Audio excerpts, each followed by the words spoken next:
नमो अरिहन्ताणम् नमो सिद्धाणम् नमो आयरीयाणम् नमो वज्रायाणम् नमो लोये सौवसावूणम्। 1008 श्री मूलनायक आदिनाथ भगवान की जय। द्वासांग जिनवाणी माता की जय। आचार्य श्रेष्ठ आचार्य गुरुवर श्री 108 विद्यासागर जी महाराज की जय। जगत पूज्य निर्यापक श्रमण मुनि पुंगव श्री 108 सुधा सागर जी महाराज की जय। समस्त मुनि संघ की जय। यैव नित्य क्षणिकादयो नया मिथो नपेक्षाः स्वपर प्रणाशिनः तैव तत्त्वं विमलस्यते मुनेः परस्परेक्षाः स्वपरोपकारिणः यथैकशाकारकमर्थसिद्धये समीक्ष्य शेषं स्वसहायकारकम् तथैव सामान्यविशेषमात्रिका नयास्तवेष्टा गुणमुख्यकल्पतः परस्परेक्षान्वयभेदलिङ्गतः प्रसिद्ध सामान्यविशेषयोस्तव समग्रतास्ति स्वपरावभाषकम् यथा प्रमाणम् भुवि बुद्धिलक्षणम् विशेष्य वाच्यस्य विशेषणं वचो यतो विशेष्यं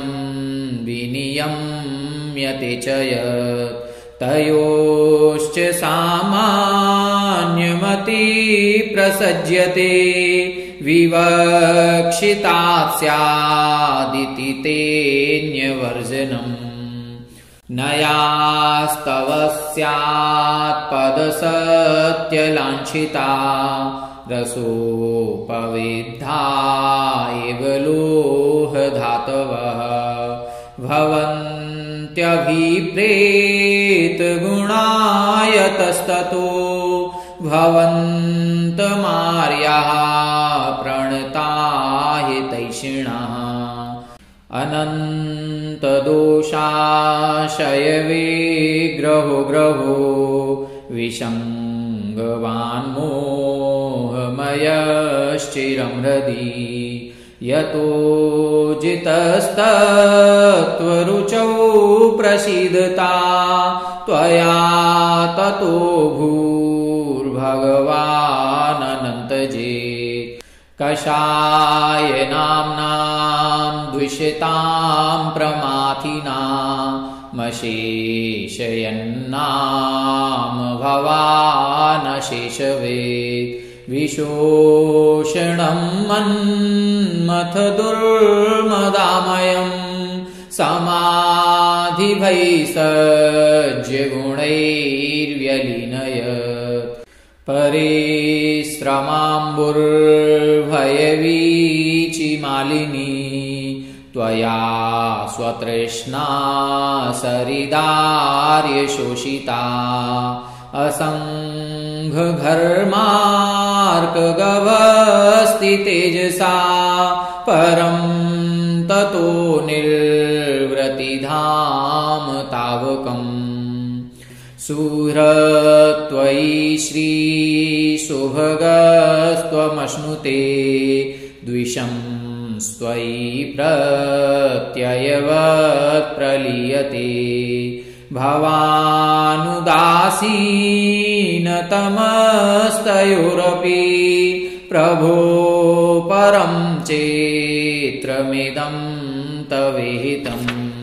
त्वमीदृशस्तादृशैत्ययं मम प्रलापलेशोऽल्पमतेर्महामुने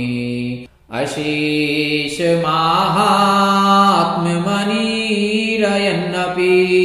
शिवाय संस्पर्शैव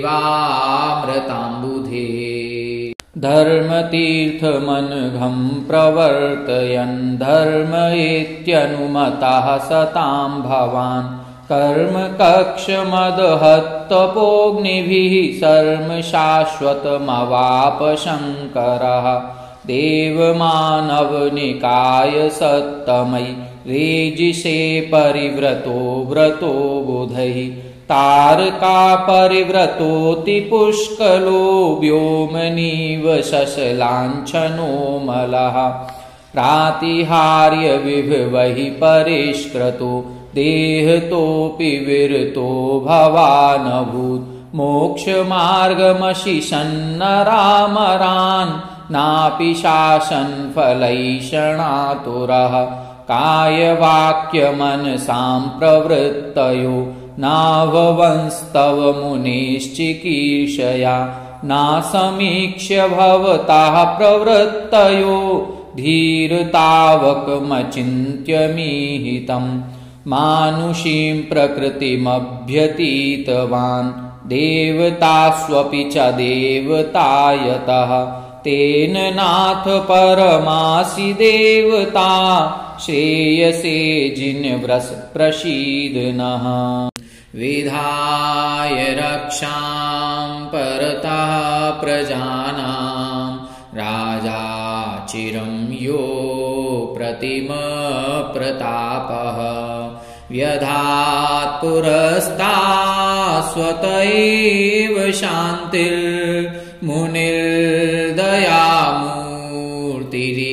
शान्तिर्दयामूर्तिरिवाघशान्तिं चक्रेण यः शत्रुभयङ्करेण जित्वा नृपः सर्वनरेन्द्रचक्रम् समाधिचक्रेण पुनर्जिगाय महोदयो दुर्जयमोहचक्रम् राजश्रिया राजसुराजसिंहो रराजयो राजसुभोगतन्त्रः आर्हन्त्यलक्ष्म्या पुनरात्मतन्त्रो देवासुरोदारसभेरराज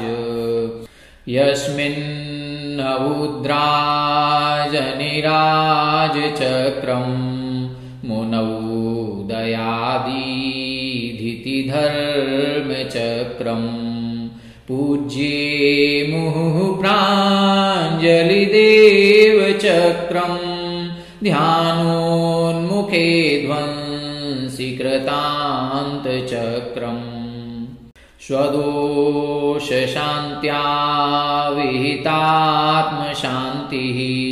शान्तिर्विधाता शरणं गतानां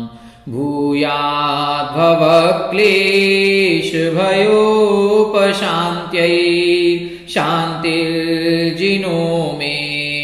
भगवान् शरण्यः कुन्थु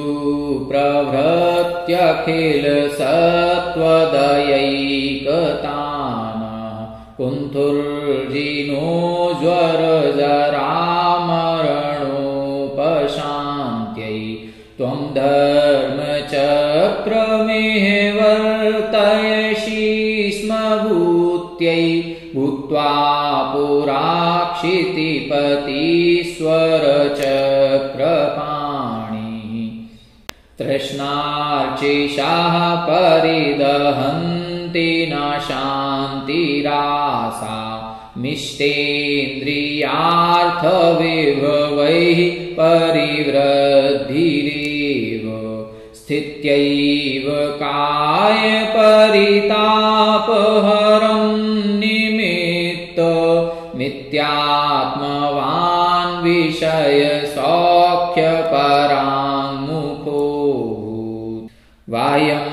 तपाः परमदुश्चरमाचरन्स्त्व माध्यात्मिकस्य तपसाः परिवृह्णार्थं ध्यानं निरस्य कलुषद्वयमुत्तरस्मिन् ध्यानद्वये बव्रतिशेतिशयोपपन्ने हुत्वा स्वकर्म कटुकप्रकृतिश्च तस्रो रत्नत्रयातिशय तेजसि जातवीर्यः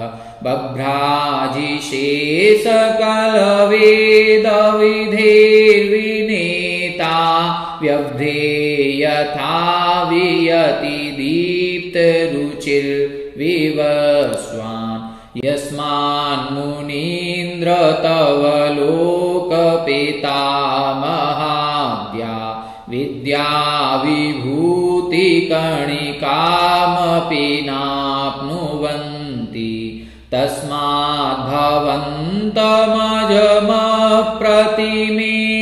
तस्माद्भवन्तमजमप्रतिमेयमार्याः स्तुत्यं स्तुवन्ति सुधियाः स्वहितैकतान् गुणस्तोकं सदुल्लङ्घ्य तद्बहुत्वकथास्तुतिः आनन्त्यात्ते गुणा वक्तुमशक्यास्त्वयि सा कथम्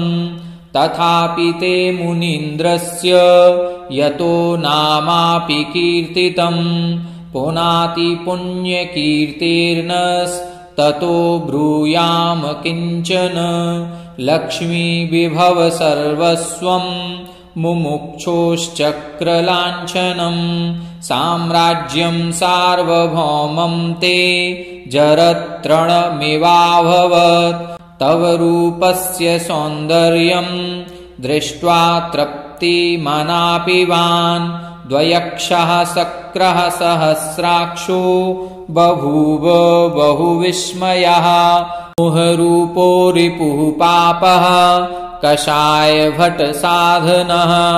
दृष्टिसम्पदुपेक्षास्त्रैस्त्वया धीर्पराजितः कन्दर्पस्योद्धरो दर्पस्त्रैलोक्यविजयार्जितः ह्रीपयामास तं धीरे त्वयि प्रतिहतोदयः आयत्यां च तदा त्वे च दुःखयोनिर्दुरुत्तरा तृष्णा नदी त्वयोत्तीर्णा विद्या नावा विविक्तया अन्तकः क्रन्दको नृणां जन्मज्वरसखः सदा त्वामन्तकान्तकं प्राप्य व्यावृत्तः कामकारतः भूषावेशायुधत्यागी विद्यादमदयापरम् रूपमेव तवाचष्टे धीरदोषविनिग्रहम् समन्ततोऽङ्गभासां ते परिवेशेण भूयसा तमोवायमपाकीर्ण मध्यात्मं ध्यानतेजसा सर्वज्ञज्योतिषोद्भूतस्तावको महिमोदयः कं न कुर्यात् प्रणम्रं ते सत्वं नाथ सचेतनम् तव वाङ्मृतं श्रीमत् सर्वभाषा स्वभावकम् प्रीणयत्यमृतं यद्वत् प्राणिनो व्यापि संसदि अनेकान्तात्मदृष्टिस्ते सति शून्यो विपर्ययः ततः सर्वं रसोक्तं स्यात् तदयुक्तं स्वघाततः ये परस्खलितोन्निद्राः स्वदोषेव निमीलिनः तपस्विनस्ते किं कुर्युर्पात्रं त्वन्मतश्रियः ते तं स्वघातिनं दोषं शमीकर्तुमनीश्वरः त्वद्विषः स्वहनो बालास्तत्त्वा वक्तव्यतां श्रितः सदेकनित्यवक्तव्यास्तद्विपक्षाश्च येनयः सर्वथेति प्रदुष्यन्ति पुष्यन्ति स्यादितीह ते सर्वथा नियमत्यागी यथा द्रष्टमपेक्षकः स्याच्छब्दस्तावके न्याये नान्येषामात्मविद्विषाम् अनेकान्तोऽप्यनेकान्तः प्रमाणनयसाधनः अनेकान्तः प्रमाणात्ते तदेकान्तोऽर्पितान्नयात् इति निरूपं युक्तशासनः प्रियहितयोगगुणानुशासनः अर्जिनदमतीर्थनायकस्त्वमेव सतां प्रतिबोधनायकः मतिगुणविभवानुरूपतस्त्वयि वरदागं दृष्टिरूपतः गुणकृशमपि किञ्चनोदितं मम भवताद्दुरितासनोदितम् यस्य महर्षेः सकलपदार्थ प्रत्यवबोधः समजनि साक्षात् सामरमर्त्यं जगदपि सर्वं प्राञ्जलिभूत्वा प्रणिपतिते स्म यस्य च मूर्तिः कनकमयीव स्वस्फुरदाभाकृतपरिवेशा वागपि तत्त्वं कथयितु कामा स्यात्पदपूर्वा रमयति साधून् यस्य पुरस्ताद्विगलितमाना न प्रतितीर्थ्या भुवि विवदन्ति भूरपि रम्या प्रतिपदमासीत् जातविकोशाम्बुजमृदुहासा यस्य समन्ताज्जिनशिशिरांशोः शेष्यकसाधुग्रहविभवोऽभूत् तीर्थमपि स्वं जननसमुद्र त्रासितसत्त्वोत्तरणपथोग्रम् यस्य च शुक्लं परमतपोऽग्निर्ध्यानमनन्तं दुरितमधाक्षीत् तं जिनसिंहं कृतकरणीयं मल्लिमशल्यं शरणमितोऽस्मि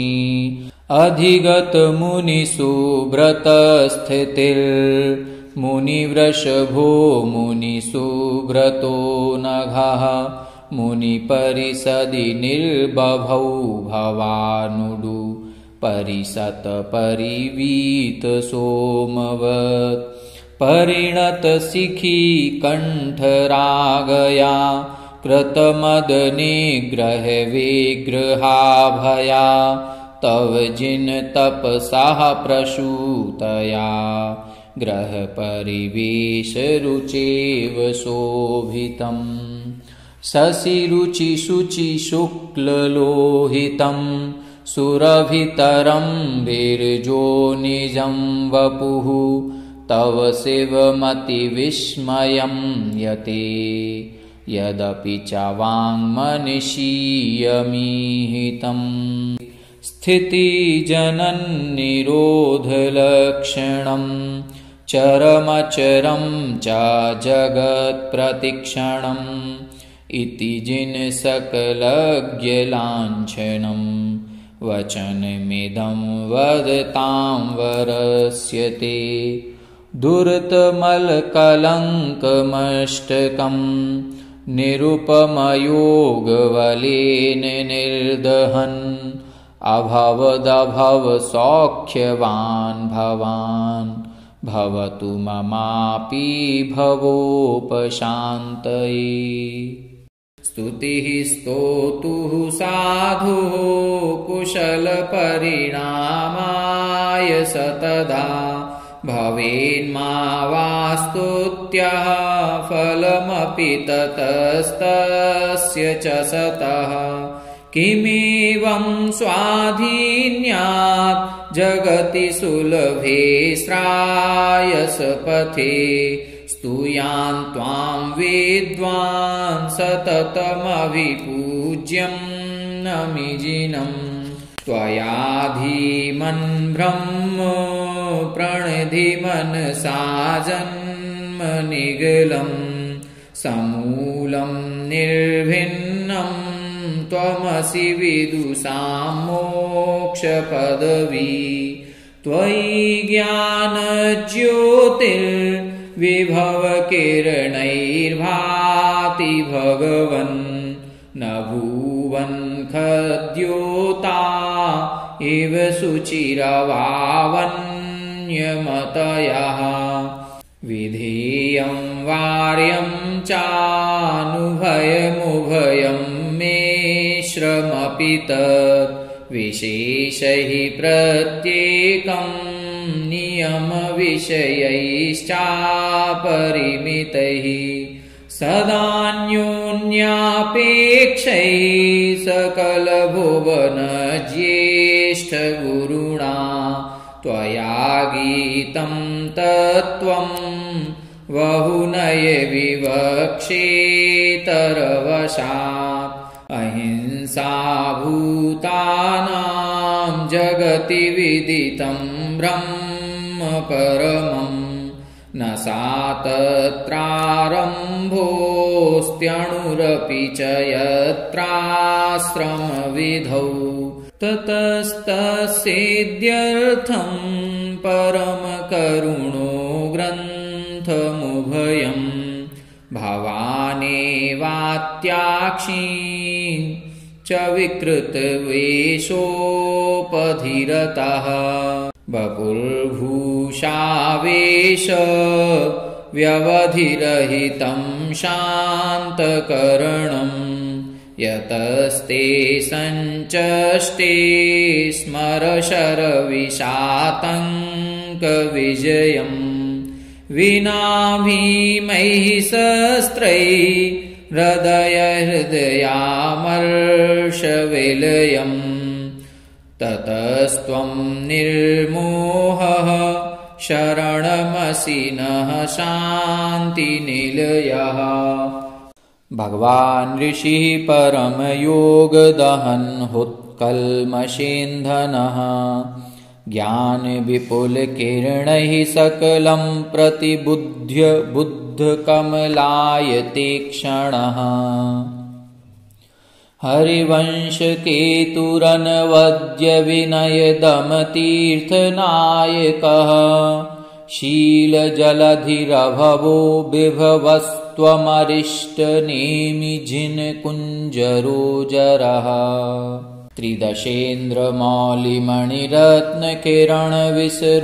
त्रिदशेन्द्रमौलिमणिरत्नकिरणविसरोपचुम्बितम् पादयुगलममलं भवतो विकसत्कुशेशयदलारुणोदरम् नखचन्द्ररश्मिकवचाति रुचिरशिखराङ्गुलिस्थलम् स्वार्थनियतमनसाः सुधियः प्रणमन्ति मन्त्रमुखरामहर्षयः द्युतिमद्रुथाङ्गरविबिम्बकिरणजटिलांशुमण्डलः नीलजलदजलराशिबपुः सह बन्धुभिर्गरुडकेतुरीश्वरः हलभ्रच्यते स्वजनभक्तिमुदितहृदयौ जनेश्वरौ धर्मविनयरसिकौ सुतरां चरणारविन्दयुगलं प्रणेमतुः ककुदं भुवः खचरयोषिदुषितशिखरैरलङ्कृतः मेघपटलपरिवीततटस्तव लक्षणानि लिखितानि वज्रिणा बहतीति तीर्थमृषिभिश्च सततमभिगम्यतेऽद्य च प्रीतिविततहृदयैः परितो भ्रशमूर्जयन्त इति विश्रुतोऽचलः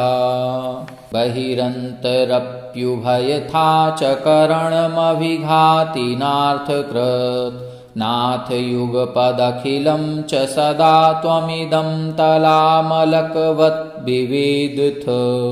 अत एव ते बुधनुतस्य चरिद्गुणमद्भुतोदयम् न्यायविहितमवधार्य जिने त्वयि सुप्रसन्नमनसः स्थिता वयम् तमालनीलैः सधनुस्तडिद्गुणैः प्रकीर्णभीमाशनिवायुवृष्टिभिः बलाकहैर्वैरिवशैरुपद्रुतो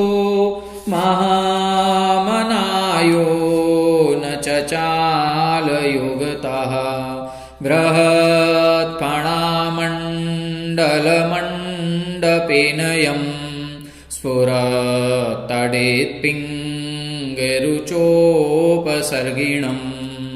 जुगूहनागोधरणोधराधरम्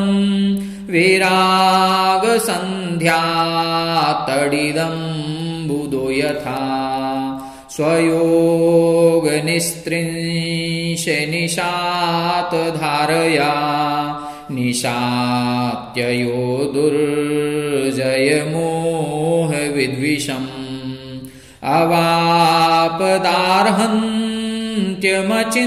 अवापदार्हन्त्यमचिन्त्यमद्भुतम् त्रिलोकपूजातिशयास्पदं पदम् यमीश्वरं वीक्ष्य विधूतकल्मषम् तपोधनास्तेऽपि तथा बुभुषवः वनौकसहस्वाश्रमवन्द्यबुद्ध्यः शमोपदेशं शरणं प्रपेदिरे ससत्यविद्या तपसां प्रणायकः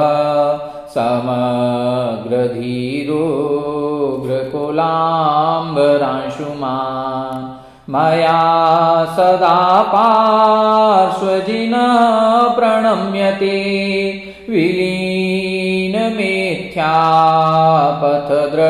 विलीनमेथ्यापथदृष्टिविभ्रमः कीर्त्या भुवि भासितया वीत्वं गुणसमुच्छ्रया भासितया षोडशभासितया सोम इव व्योम्नि कुन्दशोभाषितया तव जिनशासन विभवो जयति कलावपि गुणानुशासन विभवः दोषकशासन विभवः स्तुवन्ति चैनं प्रभाकृशासन विभवः अन्वद्यः स्याद्वादस्तव दृष्टेष्टाविरोधतः स्याद्वादः इतरो न स्याद्वादो दुतये विरोधान्मुनीश्वरा स्याद्वादः त्वमसि सुरासुरमहितो ग्रन्थिक सत्त्वाशय प्रणामामहितः लोकत्रय परमहितो नावरण ज्योतिरुज्ज्वलद्धामहितः सभ्यानामभिरुचितम् दधासि गुणभूषणं श्रियाचारुचितम् मग्नं स्वस्यां रुचितम् जयसि च मृगलाञ्छनं स्वकान्त्यारुचितम् त्वं जिनगतमदमायस्तव भावानां मुमुक्षुकामदमायः श्रेयांश्रीमदमायस्त्वया समादेशि सप्रयामदमायः गिरिभित्यवदानवतः श्रीमत इव दन्तिनः स्रवदानवतः तव समवादानवतो गतमूर्जितमपगतप्रमादानवतः बहुगुणसम्पदसकलम् परमतमपि मधुरवचनविन्यासकलम् नयभक्त्यवतं सकलम् तव देवमतं समन्तभद्रं सकलम्